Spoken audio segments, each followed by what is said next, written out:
Welcome to this edition of the Waconda Community Network News and Sports. I'm Katie Sullivan with Aaron Dose. Most students dream of the day when they walk across the stage and get their high school diploma.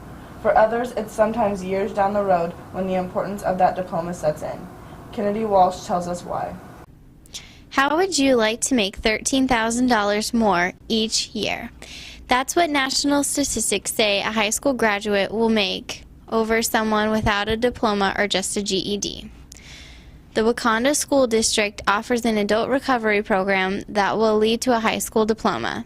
Superintendent Troy Damon and District Clerk Tanya Bisnet recently appeared on KDNS Radio to publicize the program.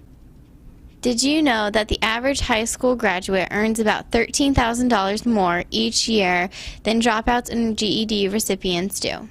USD 272 offers a personalized learning environment to assist in getting a high school diploma from an award-winning school system. The Waconda recovery classes can be taken with your schedule, at your own pace, and at your own home. To enroll in the program, contact the Waconda School District office at 708 Locust Street in Cawker City or call 785-781-4328. Ask for Tanya Bisnet. I'm Kennedy Walsh for the Waconda Community Network News. The Downs Rotary Club made a recent stop over at the middle school in Cawker City. Courtney Schoen has the story. Has anyone ever given you something to help you excel in life? Downs Rotary Club has helped out the 4th grade class at Lakeside Middle School the past 7 years by giving them dictionaries. Rotary Club member Randy Cope said, "When we give out these dictionaries, we receive a lot of pride and excitement from the kids because they have an extra tool to help them learn more." Well, I wish you could feel what I'm feeling and the pride that we're helping these kids in their educational program, but also the enthusiasm that these dictionaries are received, that the kids are anxious to learn, and we've given them one more tool that will help them to do a better job and to learn more about this world. The presentation took place in the middle school cafeteria in Cawker City. Courtney Schoen, Waconda Community Network News.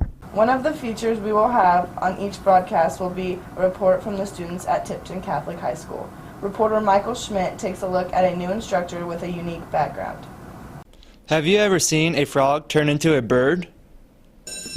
Grant Stevenson, a former defensive safety coach from the Texas Christian University Horned Frogs, is one of the new faces on the staff here in Cardinal Country in Tipton.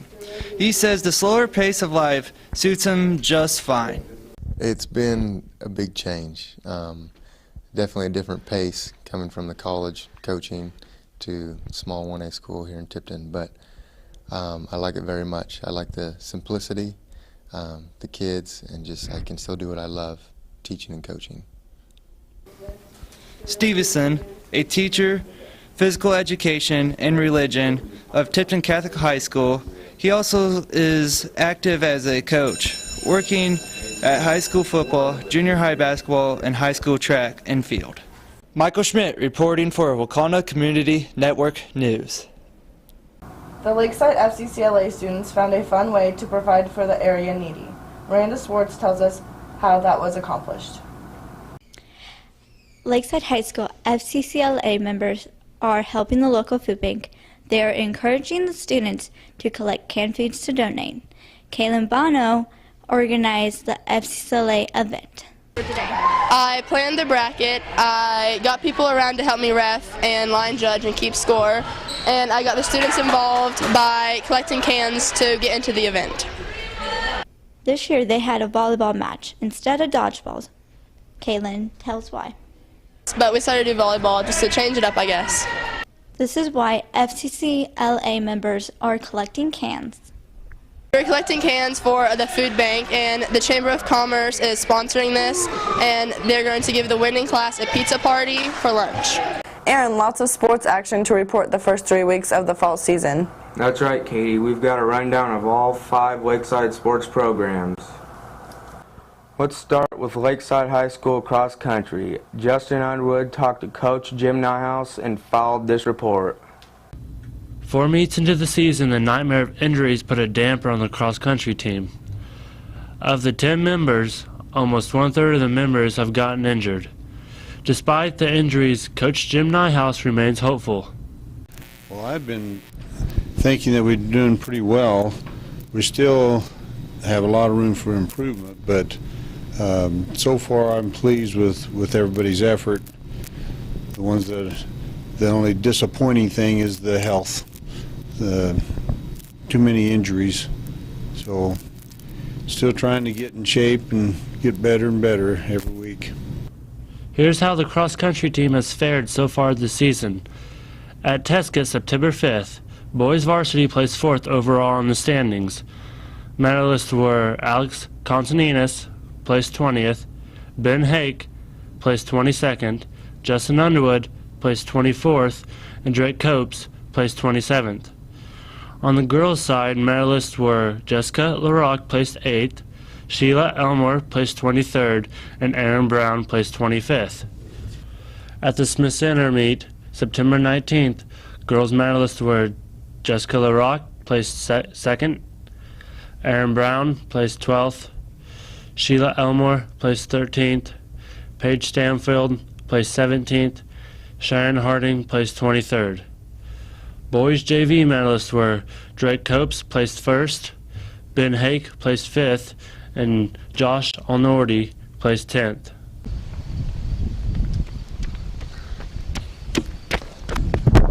Justin Underwood, Waconda Community Network Sports. Wilson Quad dashed all hopes of Lakeside slipping into the state rankings. The Lady Knights lost all three matches at the Wilson Quad, turning a 9-4 record into a 9-7. Host Wilson beat Lakeside in 2 very close games, each game ending 26-24. Sylvan Lucas also beat the Lady Knights in 2 games, and Tesket won the final match in 3. Coach Paula Newland called the Wilson trip very disappointing. She also said, "We have to put it behind and focus on the teams coming up next for Lakeside." A quad at Mankato October 1st with Northern Plains League foes Lincoln, Osborne, and host Rock Hills. The Lakeside High School football team has struggled to overcome a lack of experience this season. Only one starter from last year's team is back, and that is translated into an 0-3 start. Week 1 of the season saw the Knights fall to Lincoln Leopards, 52-6. Some very costly. Penalties near the end of the first half put the Knights in a hole they were never able to crawl out of. Week 2 was a disappointing 28-12 loss at Chase, and finally a David and Goliath matchup at nearby Osborne in Week 3. The state-ranked Bulldogs rolled over the Knights 54-6. The only bright spot for Lakeside, a 45-yard touchdown run by sophomore running back Tristan Winkle. 2 home games coming up. The Knights host Lynn September 27th and Clifton Clyde October 4th. The Clifton Clyde matchup is also homecoming at Lakeside. While the varsity team struggles to gain needed experience, the JV team sits 1 game up in the win column with a 2-1 record. The Lakeside Junior High football team has played 3 games so far. The bad news is Week 1 and Week 3 are almost carbon copies of each other. Drew Lindsay explains. It was a much, much bigger Rock Hills football team that the Lakeside Knights ran into in Week 3 of their season. The Grizzlies also came armed with a game plan that kept kick returner Drew Cunningham away from the ball most of the night. Rock Hills won the game 58-12. Coach Travis Eberle said size was a big factor. Well, as far as on offense, our line isn't very aggressive, and when you play against a team that's aggressive and fire off the ball and blow through blocks, it's going to affect your run game, which if it affects our run game, pretty much shut down our offense. The loss sets the Knights' record at 1-2. Week 1 of the season, St. John's of Beloit beat Lakeside 50-20. The lone win, a 58-34 win over Southern Cloud in Week 2. Next up for the Knights, the Osborne Bulldogs in Osborne on October 3rd. Waconda Community Network Sports, this is Drew Lindsay. We wrap up the sports reports with a look at the Lakeside Junior High volleyball team. The Lady Knights lost a heartbreaker to Rock Hills at home in their last outing.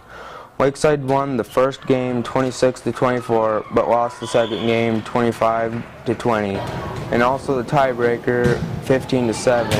Both the varsity and junior varsity teams have a seasonal record of 1-2. Thank you, Aaron. It's not a Guinness Book World Record, but it is a Lakeside record. Lakeside's FCCLA chapter sold a record high of 550 dozen Krispy Kreme donuts this last month. The donuts arrived on Thursday, September 26th. Thomas & Sons Trucking of Downs picked up the donuts out of Wichita. You may wonder what the club does with the money that is raised. The money is put towards a couple trips. The members may use the money for Cluster in November or State in April. Cluster is a trip where chapters from many states come together to attend leadership conferences. Cluster trips this year are in Spokane, Washington, Charlotte, North Carolina, and Omaha, Nebraska. Lakeside will be attending Cluster in Omaha. The state trip is in Wichita, and chapters all over the state attend these same leadership conferences. Advisor Elaine Dean says, "The community support is great, and without this awesome fundraising, we may not be able to attend these conferences." Thank you for tuning into the Waconda Community Network News and Sports Report. We hope you will stay with us for Spotlight with Sierra Singer up next. One other program note, we will supplement our broadcast with daily homecoming activities. You can watch the activities immediately following our Spotlight program. For Aaron Dose, I'm Katie Sullivan.